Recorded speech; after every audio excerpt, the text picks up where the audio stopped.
Hi YouTube मंडळी, गेले 2-3 दिवसापासून प्रचंड असा आमच्याकडे नाशिकमध्ये पाऊस पडतो आहे.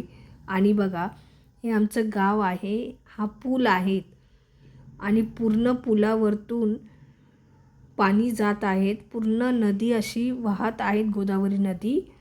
भरपूर असा गावाला आमच्या पूर आलेला आहे आणि प्रचंड अशी लोकांची परिस्थिती हाल झालेले आहेत. तर आता तुम्ही बघू शकता, पूर्ण अशी ही म्हणजे नवीनच बांधकाम आहेत ह्या पुलाचं, तरीसुद्धा खूप असं पुलावरतून पाणी जात आहेत. आणि हे आतमधलं दृश्य आहेत. बघा, आतमध्ये सुद्धा खूप पाणी गेलेलं आहे, दुकानांमध्ये, लोकांच्या घरांमध्ये, अशा पद्धतीने. तर हे आहे आमच्या गावची परिस्थिती.